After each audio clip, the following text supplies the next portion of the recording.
Yes, they are. Eat them. Eat them. That's a bit grim, that. Stupid fat hobbitses.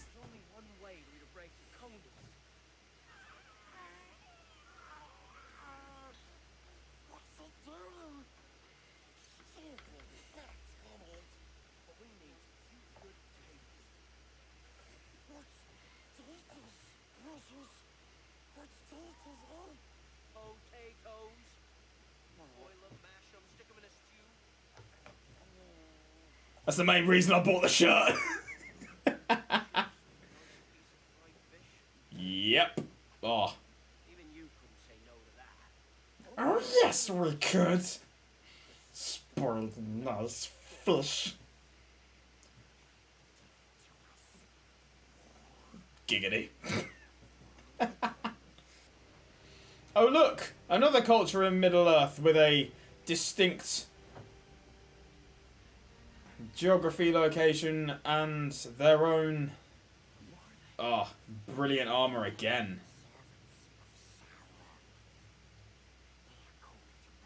My brother had an action figure from Return of the King of one of their archers. And I don't know why, but that's always stuck in there. Hello, Faramir.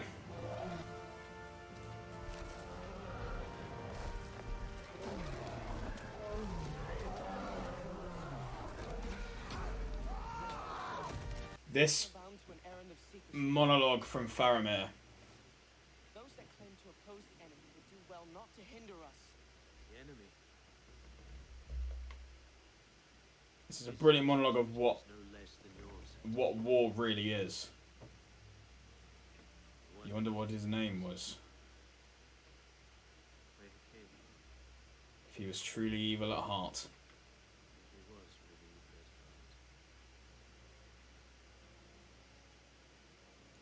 War will make corpses of us all.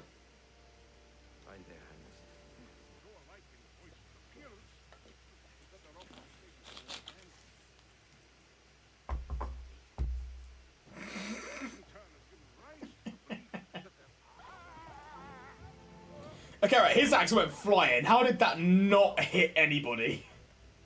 Doomed to wait upon an old man who should have loved her as a father. Again, brilliant case of show, don't tell, and everything. You can tell from his inflection and what he's saying, you know, he's got so much regret as a man and as a king.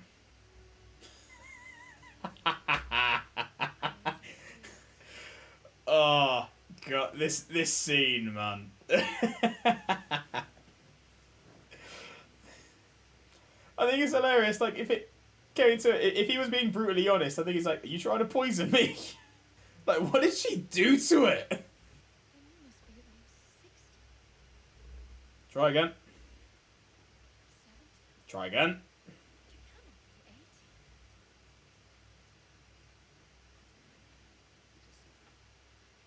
This is another one of the scenes I can see that they cut, because you don't really need to know that about Aragorn. It's just one of those other things. Yeah, Aragorn being one of the Dunedain, it's not really relevant to the story they're trying to tell in the film. It's just one of those things that you just know, that you can know about him. I love this track. I think Even Stars probably my favourite piece from Two Towers. It's a perfect mixture of, you know, beauty, and it's melancholic, and it kind of encapsulates Arwen as a character brilliantly. You know, grace, beauty, but also a hint of sadness.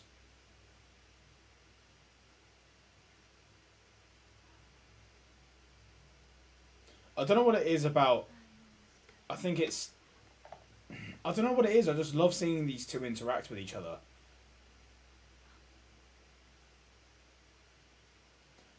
I don't know. Must be because deep down I'm maybe just a massive sap at heart.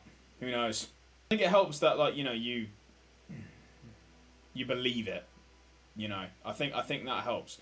And the scene later between Elrond and Arwen, where he explains, you know, what Aragorn's passing will mean, and just makes that scene even more powerful. I think I would have preferred to see it more to how it is in the books, where, you know, Elrond tells Aragorn, like, look, she will not be the wife of anyone less than the king of both Gondor and Arnor. It still kind of makes sense with the alterations that they made to the story, and like it still works. I think I just prefer the original way it was done. Incoming big hyena bear.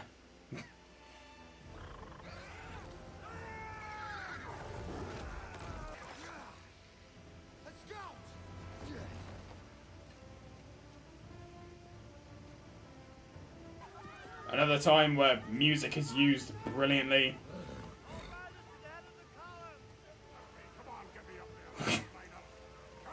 Yeah, sure you are.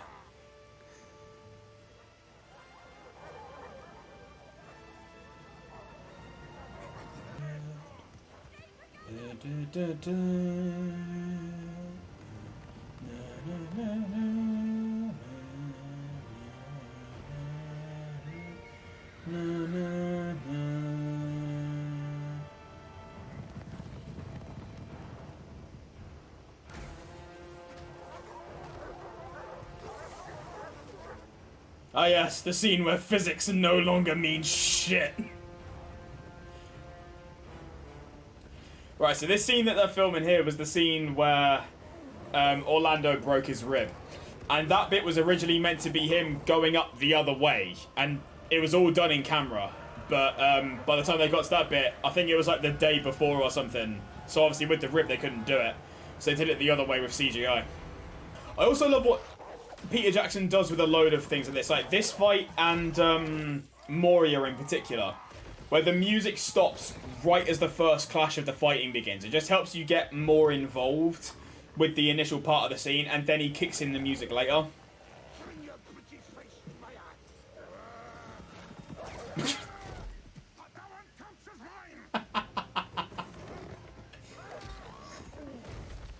Oh, that was so hurt.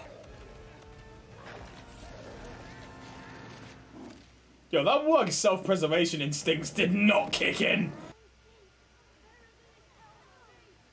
Wouldn't they have spotted it from up there? Like, when they came over the ridge, wouldn't they have spotted it? And also, that's still like 2-3 miles. Like, you cannot run all of that. I'm really looking forward to the War of the Rohirrim, where you actually see the story of Helm Hammerhand. That's going to be cool to see. I'm looking forward to that. Hopefully, they'll actually hold reverence for the source and treat it with respect.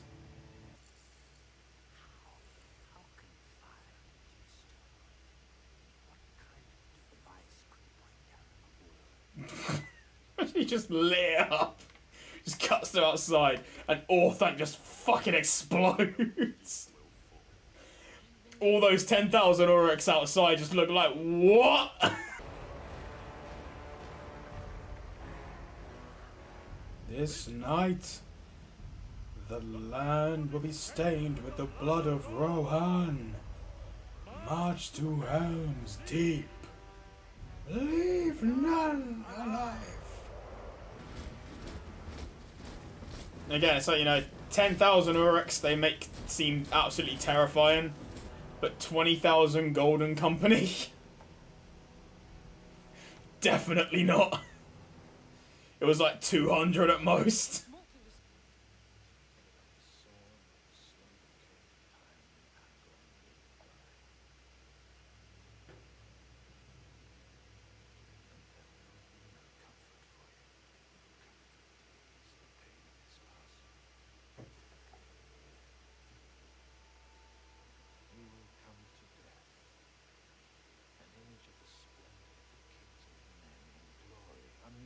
Such a beautiful shot. And the fact that you can't tell in the background if that's CGI or a miniature that they whacked in behind it. The fact that you can't tell.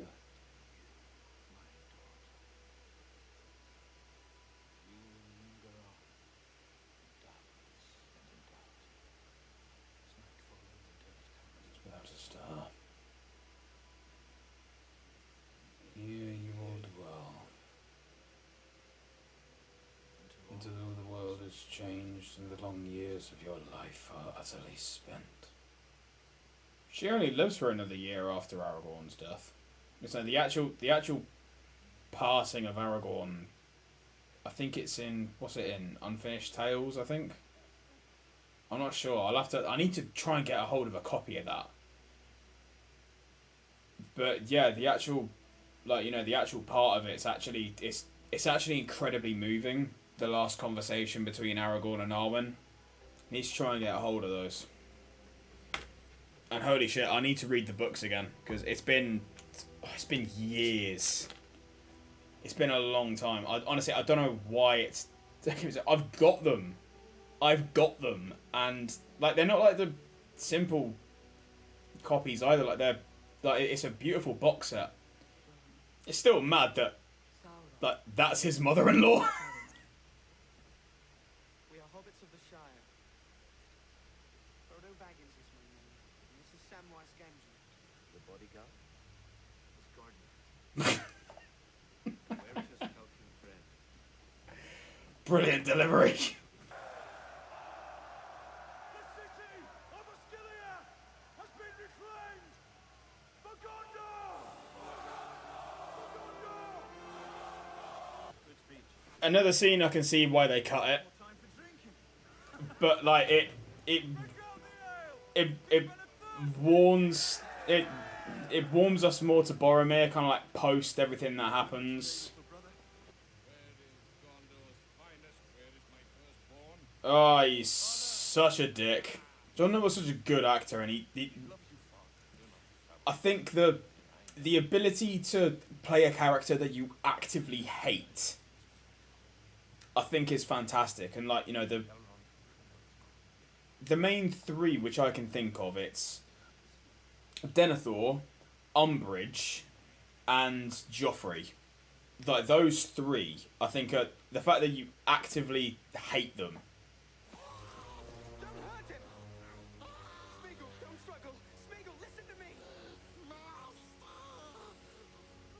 And now Gollum takes authority over Smeagol.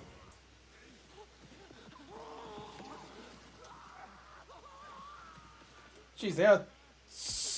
Oh! They are so much more brutal to him in the extended cut. Holy shit.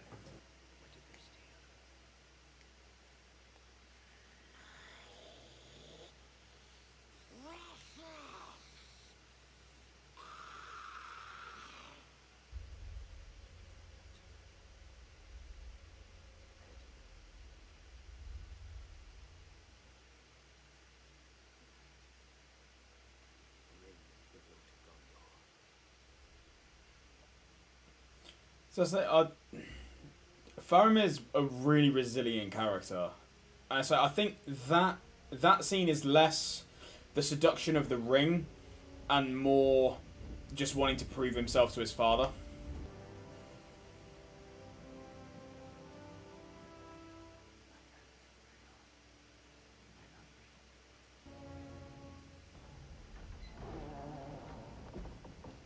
Such a badass entrance. Great host, you say? All Isengard is in it. How many? 10,000 strong at least. No army has ever breached the Deeping Wall, or set foot inside the Hornburg. This is no rabble of mindless orcs. These are Uruk-hai. Their armor is thick, their shields broad. I have fought in many wars, Master Wolf. I know how to defend my own keep. And again, this is Theoden being overconfident, and you know they're trying to warn him, and it's like, nah, we're good. Upon this fortress like water on rock. Who then will the people look to, Master Frost? He's got a point. He's got a really good point. You do not command the others to stay. They fight beside you because they would not be parted from you. Because they love you. It's not just that. It's like that Aragorn, just as a character, he's got this air about him that just kind of... It doesn't command respect, but he more than deserves it. And this bit's kind of... I guess you could call it heartbreak. And like right here, you can see the woman's words just mouth. You know, not my boy. You know, is you know all these like Aragorn says. You know, farmers, farriers, stable boys. They're not warriors. They're fighting. I can see it in their eyes. I mean, time and a place, Legolas, but I love this scene. Boyahun. Nele Terai. Dan Karmini. Veriafafi, Amar Naneveros, Aragorn, Lady Dagon. And Urim Orban. Napa Dagathaya. and I shall die as one of them. It's one of the guys just goes, "We're gonna win, right?" Aragorn, Aragorn.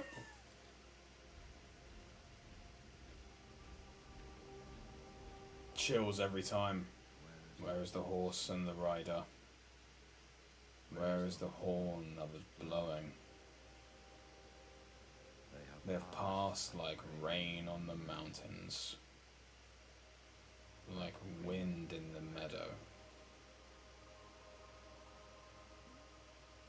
The days have gone down in the west, behind the hills, into shadow.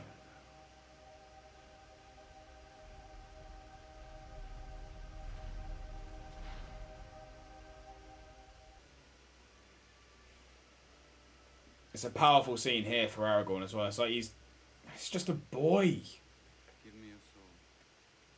He's just a boy thrust into a war. Like,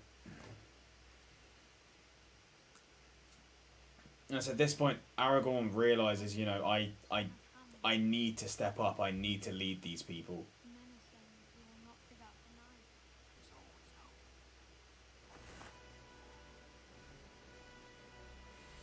The way, the commitment Viggo put into this role, like he suits up and puts all this stuff on like he's been doing it his whole life.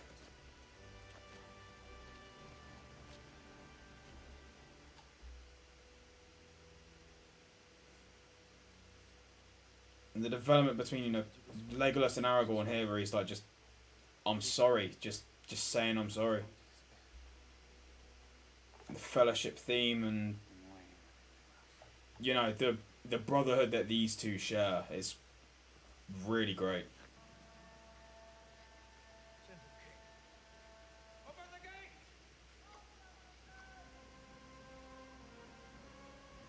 I can understand why book fans have a problem with this scene because the elves never show up at Helm's Deep.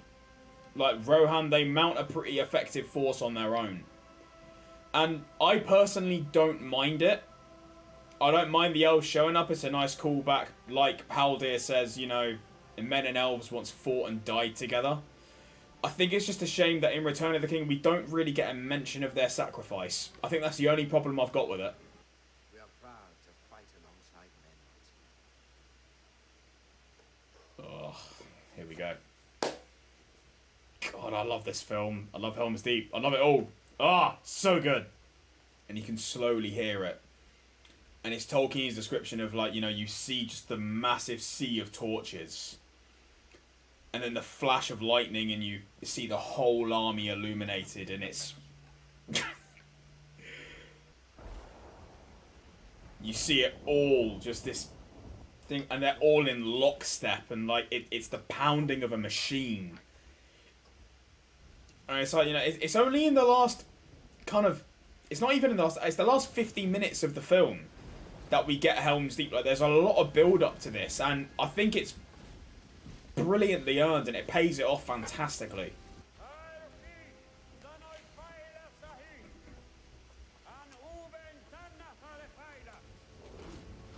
This is one of the problems I do have. It's kind of like movie logic.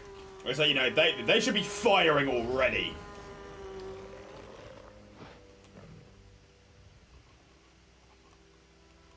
You know, they should be letting loose arrows. It shouldn't be volleys or waiting to fire or, you know, reprimanding someone for taking a shot. No, they should be launching them. What's happening out there? Shall I describe it to you? Or would you like me to find you a box?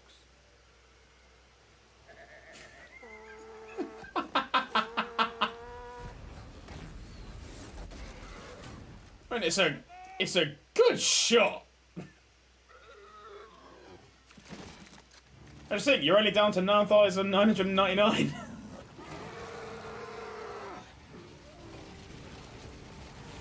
Fuck yeah! Come on! So it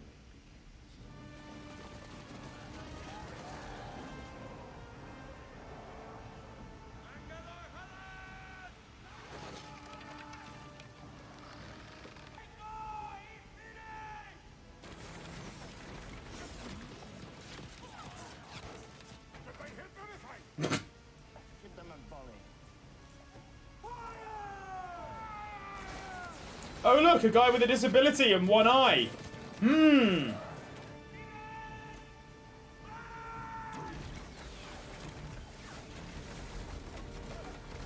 And the build up to the mountain in the wall, like you know it's coming. And this shot right here.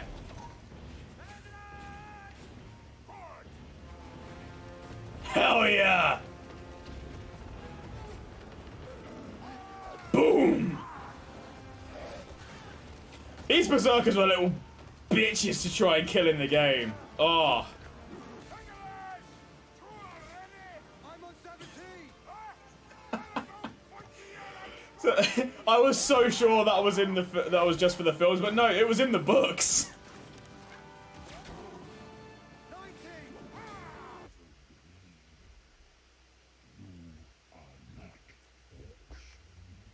Well, that's good news. And it's kind of good for comic relief, but I think it kind of Come to a decision. breaks the tension a little bit. Now don't be hasty, my Like, I think they could have put these bits in the film earlier. Our friends are out there. They need our Like, in the kind of lull in the action, because it just... their own. This clip, I've always felt this. It feels like it's just kind of slapped in the middle. And I think they could have maybe cut to Osgiliath a little bit earlier and then go back to Helm's Deep and then cut to them going their way to Isengard. 19! 20! 21! 22! 23! Now, apparently, Gimli ends with a final count of 43, so he only kills 20 more orcs in the whole night. I'm calling bullshit.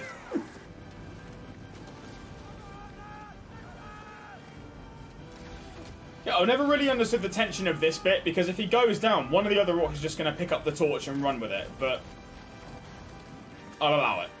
It's alright. Boom!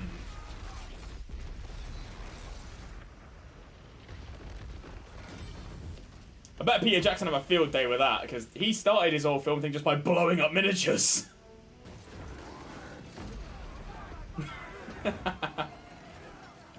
Yes, Peter Jackson!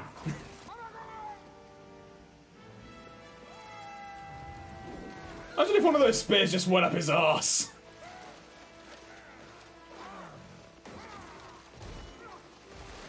Favorite bit of the battle right here. I don't know why, I think it's just brilliant.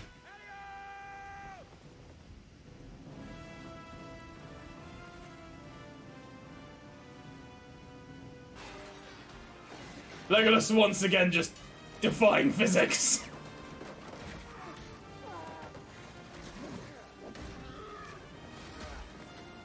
Your part in this tale is over. Go back to your home. Nah, he's still got a Witch King stab in the back.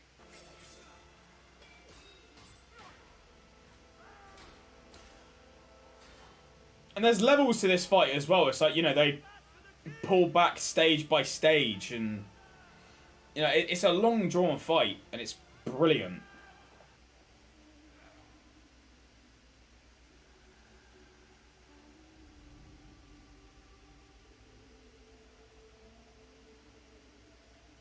It's real haunting imagery, that. You know, the last thing Haldir sees is just his men just strewn over a battlefield. Hold them! How long do you need? As long as you can give me. I wonder how many kills Aragorn got. Like, he would win every single contest. Don't tell the elf. Not over. Just smacks into the side and falls off.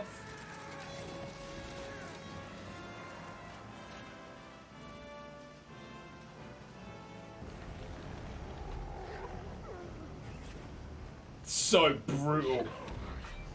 Like the music is just so like it's guttural almost.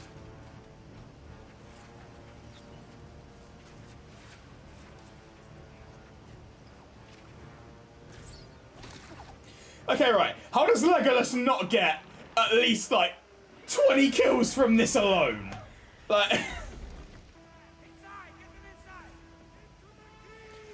Yeah, these stairs that they're about to go up to get into the keep. There's Uruks already on it. Like, that is daunting. I'm sorry, Jacob.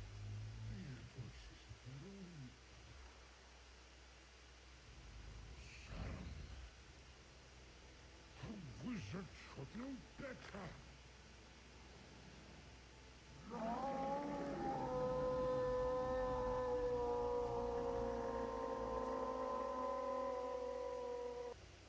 This is definitely Tolkien being like, you can't overrule nature. Like, nature's a beautiful thing, and if you fuck with it, it will fuck with you.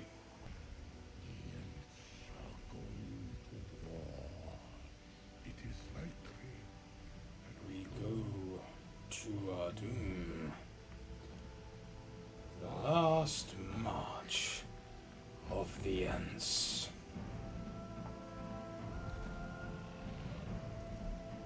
Oh, I got chills, man. Whoa, goosebumps all over. I'd love to see your Osgiliath in its, like, full beauty. If any of you have played Lord of the Rings Conquest, this is a level in it, and, like, Osgiliath, it's such a brilliant stage. It's fantastic to play on. Their numbers are too great.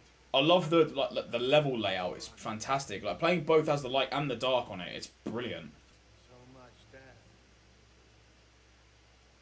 What can men do against such reckless hate? I think this... I know I've said it a fair amount, but it's like... I think this sequence right here is probably my favourite bit. The soundtrack, the pep talk to Theoden, and... oh, chills all over. Look to the east. The horn of Helm Hammerhand shall sound in the deep. One last time.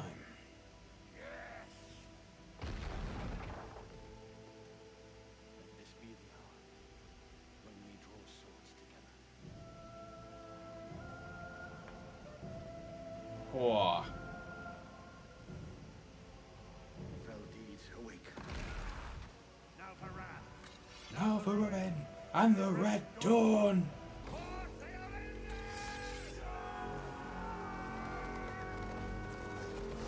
Just one last charge.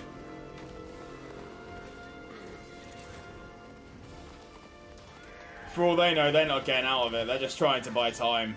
Take as many out on the way.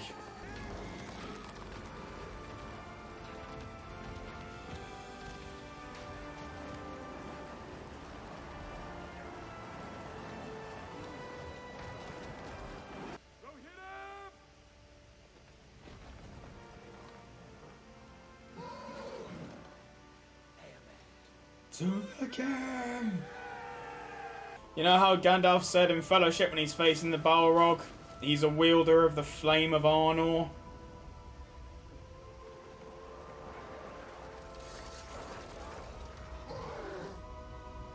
Well, this is it right here.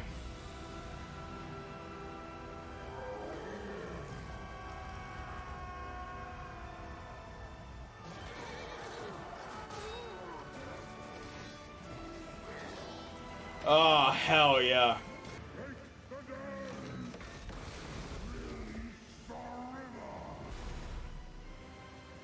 Someone's like, oh, for fuck's sake. I think it's kind of fitting, you know, Saruman took down nature to try and build this, and it was nature that was his undoing.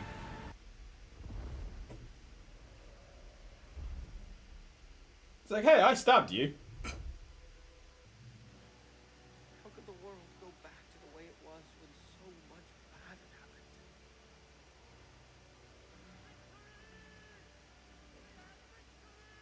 But in the end, it's only a passing thing.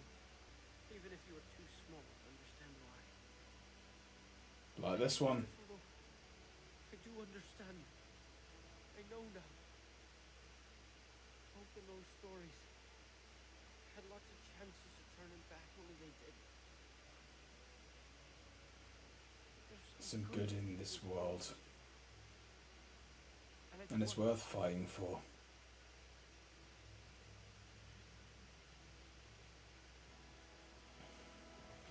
Okay, yeah, their final counts are bollocks. Final count 42. So 42 from 19. He took the ladder down. Took out a couple on the step. No. I myself am sitting pretty on 43. Calling bullshit. He was already dead. He was twitching. He was twitching. He's got my axe embedded in his nervous system. I wouldn't eat anything out of that water, brother. That's all piss water, that is. Where's a whole fucking roast chicken? Like, what? He's done it. Why are you smoking, my brother? They say a dark terror dwells in passes above the indestructible. We cannot go that way. Yeah, and she's fucking terrifying. All our hopes now lie with two little hobbits. Somewhere in the Yeah, because Theoden doesn't know about hobbits yet, really, does he? So it's like, even if he was told about hobbits, he's like, what do you mean? You gave two hobbits the ring? We ought to wring his filthy little neck. Kill him. Kill him. Kill them both. I wonder if Peter Jackson was ever like, you know, he looks at Andy after taking, he's like, you're suspiciously good at this. Come on, hobbits.